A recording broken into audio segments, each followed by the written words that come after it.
Hello दोस्तों, आज आपको सरकारी योजना के बारे में बताने जा रहे हैं। तो सरकारी योजना के बारे में जानने से पहले हमारा बागेश्वर स्टडी पॉइंट चैनल है, उसको सब्सक्राइब जरूर कर लेना। इसके बाद आगे बढ़ते हैं। आगे बढ़ के अपन पहुंचे हैं 2026 में। 2026 में सरकारी योजना में सरकारी योजनाएं भारत सरकार की जो प्रमुख योजना है, आज उनके बारे में हम आपको बताएंगे। तो पहली योजना है प्रधानमंत्री प्रधानमंत्री किसान निधि योजना।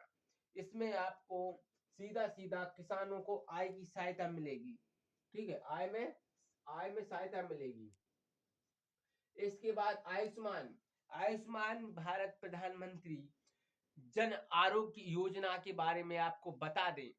इस योजना में गरीबों को स्वच्छ बीमा यानी कि 5 लाख का मुफ्त इलाज किया जाएगा। अगर आयुष्मान कार्ड बन गया है तो 5 लाख का आपका फ्री इलाज होगा।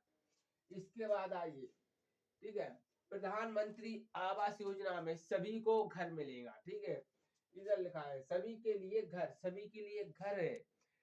कब? प्रधानमंत्री आवास योजना में सभी के लिए। ठीक है, इसके बाद स्वच्छ भारत मिशन, इसका क्या काम है? तो इसका काम है स्वच्छता और स्वास्थ्य पर ध्यान देना। इसके बाद आइए प्रधान प्रधानमंत्री गरीब कल्याण आरोग्य योजना के बारे में आपको बताएंगे। अन्य योजना के बारे में प्रधानमंत्री कल्याण अन्न योजना के बारे में आपको खाद्य सुरक्षा 2026 में भी जारी राशन मिलता है। ठीक है, वही योजना में आता है। ठीक है, इसके बाद आ जाए विकसित भारत रोजगार योजना। विकसित भारत रोजगार योजना में आपको युवाओं के लिए रोजगार सृजन और प्रोत्साहन किया जाना। ठीक है, इसके बाद राष्ट्रीय ऊर्जा नीति 2026 के बारे में बात करते हैं। ऊर्जा नीति के बारे में, तो ऊर्जा नीति में ऊर्जा खपत बढ़ाने और नवीकरणीय ऊर्जा पर जोर देना। इसके बाद आइए उत्तर प्रदेश की योजना के बारे में नजर करते हैं। उत्तर प्रदेश में मुख्यमंत्री किसान सम्मान निधि योजना, राज्य में किसानों के लिए अतिरिक्त सहायता मिलेगी। यहाँ पर मुख्यमंत्री सामूहिक विवाह योजना, इस योजना में गरीबों के लिए सामूहिक विवाह का आयोजन और वित्तीय सहायता भी मिलेगी। इसके बाद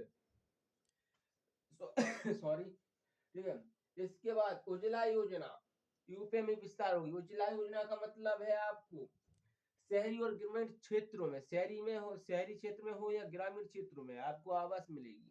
इसके बाद मुख्यमंत्री कन्या सुमंगला योजना, तो मुख्यमंत्री कन्या सुमंगला योजना में आपको क्या मिलेगा?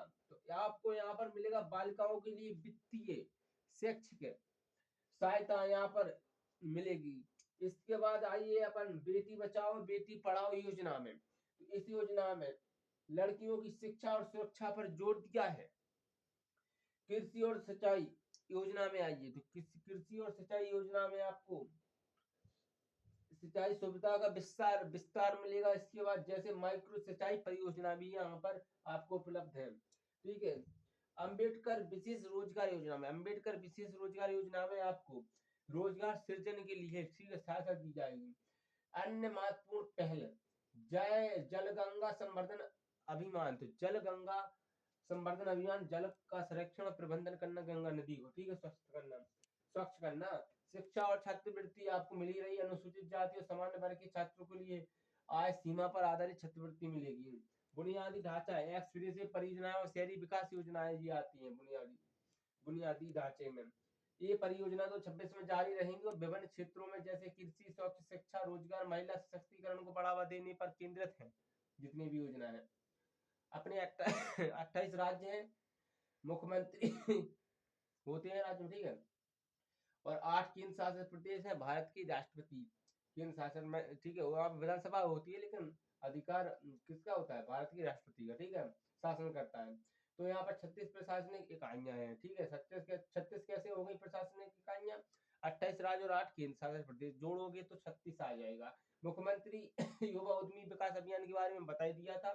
मुख्यमंत्री उद्यमी योजना में यह योजना खासतौर पर युवाओं को स्वरोजगार शुरू करने के लिए बनाई गई है। लाभ अधिकतम 5 लाख बिना ब्याज के मिलेंगे।